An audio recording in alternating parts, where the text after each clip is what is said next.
This audio is from a webinar series that I did on self acceptance. And I want to share it with you. I want to share with you how to activate self acceptance in relationships. Activating self acceptance in relationships starts with one powerful truth. And that truth is no one can fully love you if you're at war with yourself.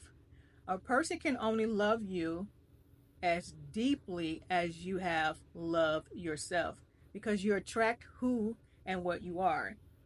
And to expect someone else to love you deeper than what you have fully gone deeply within yourself will never ever happen because no one can fully love you if you're constantly in a psychological battle with your existence, with who you are, your presence, your brilliance, your ingenuity, your creativity. If you're always looking at yourself as lacking, insufficient, not knowing anything, then the people that are going to show up in your life will also mirror that. A mirror, which is other people, mirrors are designed to reflect. And so when people show up in your life, they're going to reflect back onto you the things that you are emanating. What are the dominant thoughts that are resident within you or that you are vibrating at that frequency? And so to activate your self acceptance in relationships, you're going to have to be honest with yourself and own your shadows as well as own your strengths. Self acceptance means being honest with your insecurities, but the other side of that is being honest with your brilliance. A lot of times we focus on the things that are not going right in our life, the things that we feel are good. I personally don't believe that there are good nor bad things. I believe everything is at a neutral state. And we give context to things that are happening in our life based off of our own internal program, based off of the subconscious narrative that we have bought into. So instead of hiding your insecurities, you should meet them with compassion. Instead of shrinking your power, let your power be seen. Let your brilliance be seen. Let your wittiness, your creativity, let it all be seen.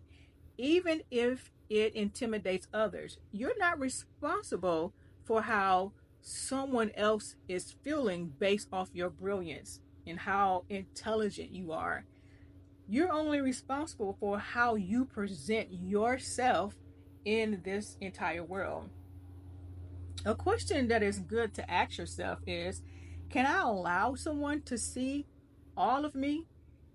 The messy parts of who you are, the magical parts, the creative parts of who you are, and the parts where you know that you're not fully at your best, but now you're in process. Can I allow someone to see that all of those parts of who I am?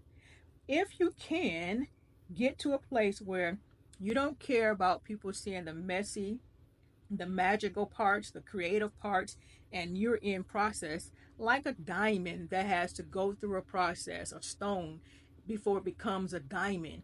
That is the process. Can you allow someone to see you going through your transformational stage without shrinking back, without holding back your existence, without giving yourself a little bit more compassion as you're transitioning and transforming or evolving into this person that you can fully accept and embrace when it comes to relationships?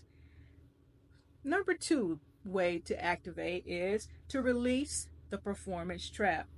Many people perform in relationships, trying to be lovable, trying to always be agreeable, and you want to be perfect. That is an unrealistic relationship. You're not going to always agree on everything.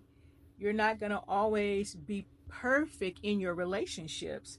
You're not going to do everything perfect. There's a human side to all of us. And sometimes we don't do things that other people warrant as perfect or warrant as being right.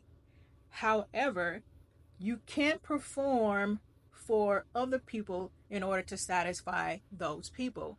Remember, you're not a clown inside of a circus. You're not performing. You're not making someone else feel comfortable, all while shrinking your existence, minimizing who you are, and then apologizing for the bigness that you are. Relationships are about being relatable. It's not about performing.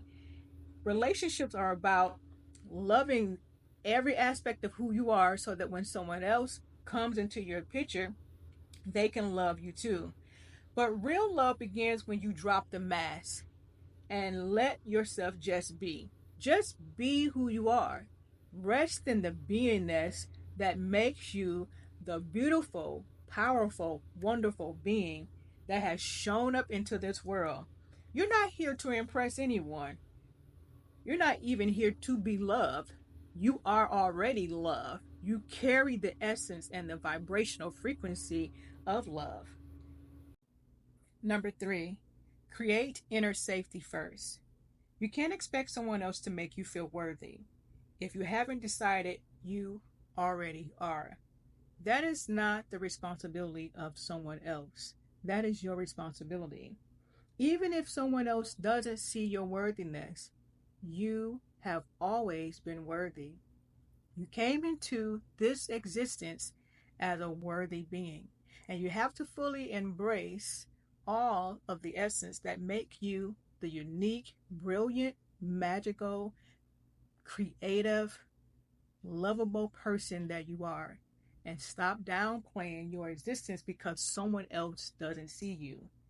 If you would affirm every single day that you are safe within yourself, not in someone else's approval, not in someone else's acceptance, not in someone else's concept about you, but you are safe within yourself based off of your own ideology, your own knowing about your existence, that is what makes you safe. Safety starts from within. You create a sacred space. You create a place of safety to where you're starting to trust your own thoughts, starting to trust your own ability to think and feel and to love yourself and to know that you are worthy, irregardless of external approval or external validation.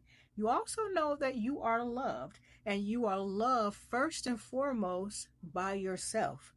You have to love you before anyone else can love you. The most person that you are around is yourself. No one can love you like you love you. They're only going to mirror what you are reflecting back unto them. People are a mirror, they can only reflect. So, the first love that you should be giving to anyone is the love that you give to yourself. Don't abandon yourself just to be chosen. Every day, you don't look for someone external to choose you. Every day you get up, choose yourself. Choose your peace, choose your body, choose your mind, choose your feelings. And even in choosing you, if no one else chooses you, know that you have already done the necessary work to feel valid, to feel worthy, to feel like you are enough. You're not waiting for someone on the outside to see you and to choose you, even if they don't want to be your partner.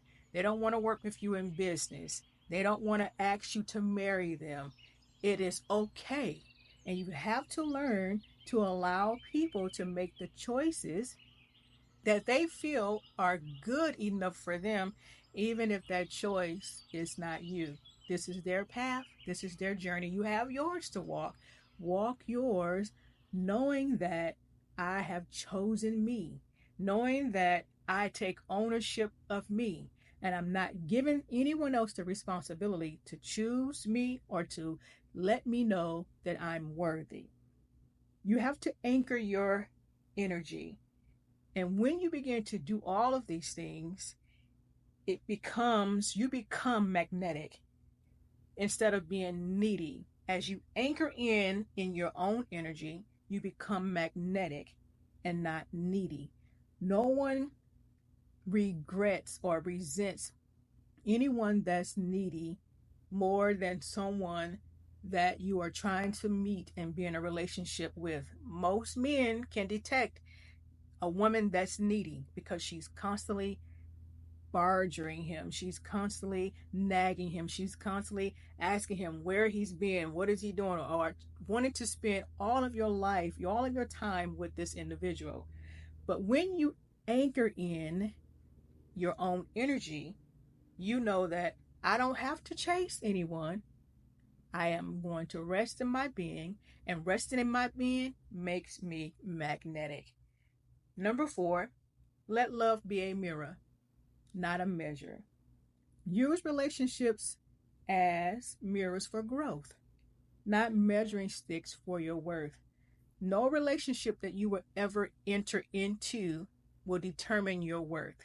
Your worth, your self value, your self love, how you feel, think, and know about you and what you know about you, all of those things determine your worth.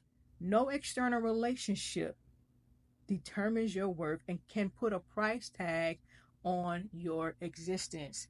If someone doesn't choose you, it's not proof that you're not enough. It just means that they were not in alignment. You all were not in alignment and you all were not in agreement. And it simply has to be okay with your psyche. It doesn't mean that there's anything wrong with you if they don't choose you. It just means that you all are on two different paths. It's just like a train when the tracks have been laid so that the train can come through.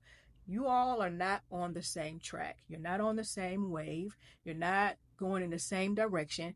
Your life is going a different direction than their life. And that is okay. Even if it's platonic relationships, business relationships, romantic relationships, don't expect them to choose you if you know that where you're going and where they're going does not align. Don't expect them to choose you and then determine that, hey, that's the proof that I'm not good enough because so and so, because we give people who we feel are the greatest catch in the world or someone that we feel has reached a certain status, we give these people too much power and control over our existence. If they don't choose you, it doesn't validate you either. You're not validated by external opinions. The only things that need to be validated are parked cars. You're not a car. You are a being, a unique, beautiful, brilliant, handsome being who has a mind that is their superpower, who has self awareness, and who accepts themselves. You have to validate yourself. Every day, validate your existence, validate your worthiness, validate your creativity. Try stopping in the mirror and doing a 30-second validation by telling yourself the things that perhaps maybe your mother and father did not tell you. Because typically, when we're looking for someone to validate us externally, it tends to see it usually stems from your parents not validating you early on in your adolescent life. And so we look for someone else to do that as we get older in life. So take a 30-second break. When you awaken out of your bed, look at the person that's looking back at you, because the reflection can only reflect what is given or the image that appears before it. So speak some things. Speak some things about your validity to the mirror so that you can hear them, so that your countenance can change, so that your skin can start glowing, so that people will begin to want to be around you and want to enjoy your presence. My final thought is self-acceptance in love isn't about perfection. It's not about being perfect. It's not about presenting something that is not you. It's about rising up to your authenticity, the authentic essence of who you are. It's about showing up as your real self and trusting that you are already enough to be loved, to be held, and to be chosen. because you have already chosen you.